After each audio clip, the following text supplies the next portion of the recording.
I have to say I am just fed up to the back teeth with what an idiotic, lazy and arrogant government we have here in Australia. I could not believe my eyes when I saw this on social media yesterday. This is Labor's youngest Australian senator, Charlotte Walker, South Australian senator, with Minister Jason Clare, celebrating the fact that the government has paid off her university debt. Watch this and weep. Gonna step in, Harry. Oh I got a text! Hashtag it's given vacation! Hashtag time to play! And there you have, in a nutshell, the disgusting profligacy and wastefulness of this Labor government, neatly captured in a 20-second clip on social media. Hardworking Australians pay taxes so that Labor and the Greens can court the vote of university graduates by paying off their university debts. It's an obscenity, but it's twice as obscene when the recipients of that waste and profligacy are already earning over $200,000, and they have the nerve to laugh and carry on like a loon while hard-working Australians see interest rates about to go up again, debt spiralling over the $1 trillion mark, and electricity prices, the bedrock of every household budget, pushing more and more upwards and pushing more and more working-class families into poverty and despair. Labor call themselves the party of the working classes. Nothing could be further from the truth. They are the party of unserious, juvenile, frivolous, wasteful spending and idiotic virtue-signalling politics. To make matters worse, they are so smug and sanctimonious, these clowns think they are saving the planet from climate change. The claim, or so it goes, is that reaching net zero, sacrificing our traditional industries, sacrificing manufacturing, sacrificing jobs and sacrificing our living standards is crucial because that is the only way to save ourselves from rising sea levels and extreme weather conditions and super hot bushfires and super intense cyclones and the end of mankind as we know it on planet Earth. But what happens when someone actually tries to test these claims? You know, in a court of law. That's precisely what happened when a group of Torres Strait Islanders tried to sue the Commonwealth for harm caused by climate change. And look what happened, as explained and exposed by the brilliant National Senator Matt Canavan, the man who should, in my opinion, be Prime Minister of this country. Not deserve to have the water lapping at their doors. When you do not accept net zero, you turn your back on Australia. Every time that you let the Nationals talk down net zero, you betray the Torres Strait. A court case in the federal court. For context, this case was brought by a group of Torres Strait Islanders who were claiming that the Commonwealth had failed in its duty of care to protect them from the impacts of climate change. The Commonwealth, on the other hand, submitted that it had no control over the risk of harm to Torres Strait Islanders from the impacts of climate change. It's not a problem over which Australia alone has any or any significant control, and Australia's targets alone are unlikely to have any impact on climate change or the risk posed by its impacts. I'm just trying to understand here then. I hear a lot from the government that we need to act on climate change to solve this issue, but then to the federal court, the position of the Commonwealth is it has no control or any significant control on the climate. No control on the climate, and it gets even funnier. Here's the ever-so-unctuous Senator Tim Ayres eloquently explaining, again to Matt Canavan and again in relation to the Torres Strait Island climate change claims, that nothing Australia does will make any significant difference to global warming. Oops! Tim! Did Tim run those lines past Albo and Bobo Bowen, I wonder? Does Australia have control or any significant control over the world's climate? That is the truth. Australia by itself, Senator, I'm just asking for an answer. Australia by itself does not determine the global climate. Australia by itself, if it's only about action in Australia, that doesn't work.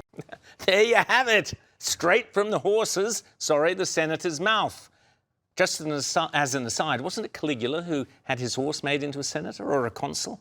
Given the state of our Senate today, what with the loopy Greens and the miserable Labor clowns, I reckon Half yours or Knight's Choice would probably raise the average IQ in our Senate. But I digress. Actually, I don't. Have a listen to this disgrace in Senate estimates by none other than Labor's Senate leader, Penny Wong, seen here this week refusing to answer questions about her false accusations of a political cover-up by the Morrison government of Brittany Higgins' alleged rape.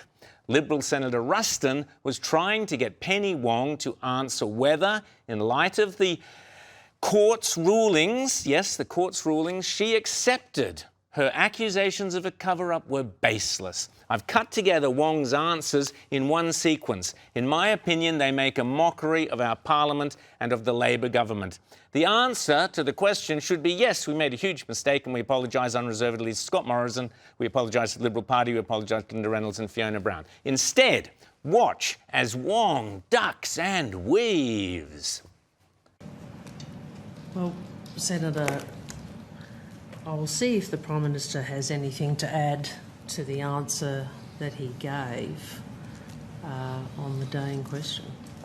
Well, I'm here representing the Prime Minister. And as I said, I will check whether or not he, on notice, whether or not he has anything to add to the answer he's already gave. I would make a couple of observations, though, Senator Ruston.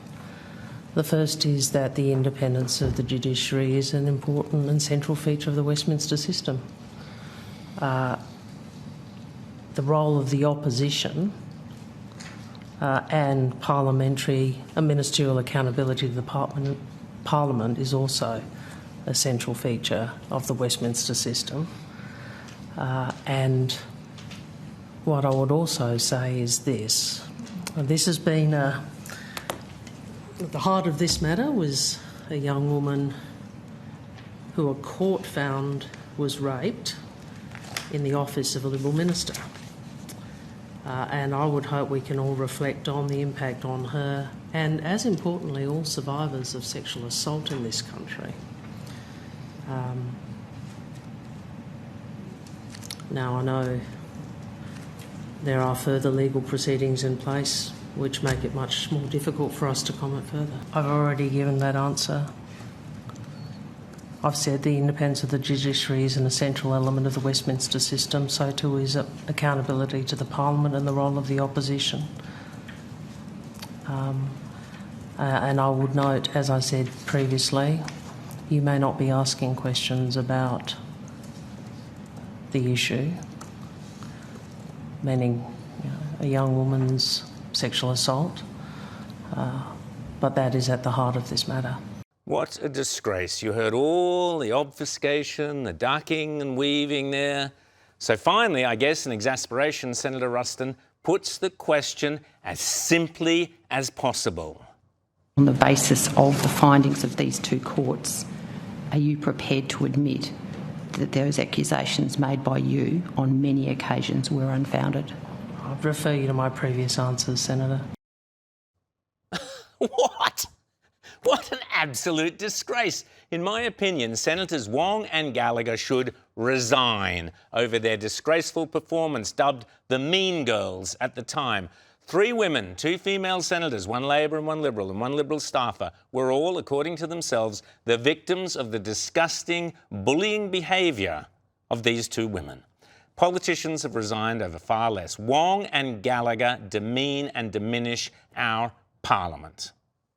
But fortunately, we do have some good senators in our Parliament, and again, I'll just draw your attention to this superb exchange between Matt Canavan and the E-Safety Commissioner, Julie Inman-Grant, on the idiocy of the under-16 ban, which begins in 5 days' time. You can be the judge as to whether or not you think these Canberra bureaucrats are really on top of their brief. Now, don't get me wrong, I have no doubt that parents need to supervise their teenagers' social media and online activity and need to have the tools and support to do so, but it must always be the parents, not the government, who get to decide something as crucial as where, how and when young people have access to information, often information that might determine the course of their young lives. Have a listen as Matt points out that the so-called algorithms, which the E-Safety Commissioner rants on about, are actually often beneficial not necessarily detrimental. Most of my kids now are massively into Roman history. One child's studying rocket science, basically because he got to learn that through YouTube, and that was through the algorithm, right? He starts, researching rockets, and the algorithm leads him to MIT lectures. But then have a listen how clueless, in my opinion, the E-Safety Commissioner is about the different needs of individuals rather than the collective, and the positives of what the extraordinary technology she is days away from banning. I feel like you haven't fully captured the positive benefits, including of the algorithm, because the algorithm takes an interest in history and politics and science and shows you more interesting content. There's some positive elements of that, aren't there? Yeah.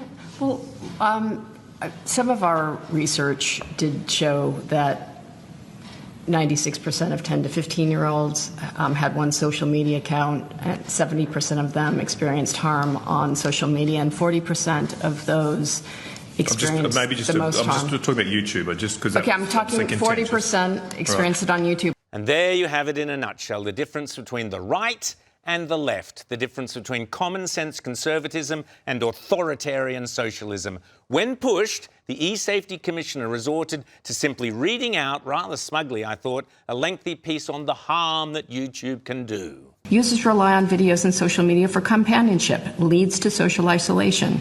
Gaming content on YouTube is sought out by inappropriately aged children. Teens are strongly influenced by YouTube creators.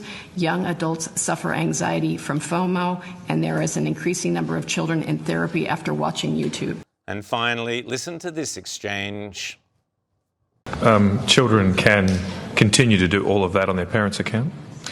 They can look at YouTube videos in a logged out state. Yeah, or even on their parents' account?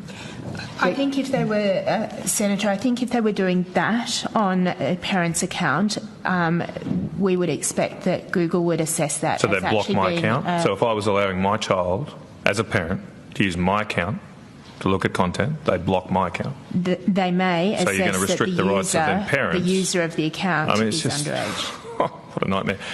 Yeah, okay. All right, I'll not delay the committee any longer, but no, there's no longer parental rights in this country. No longer parental rights in this country. Weep for our country.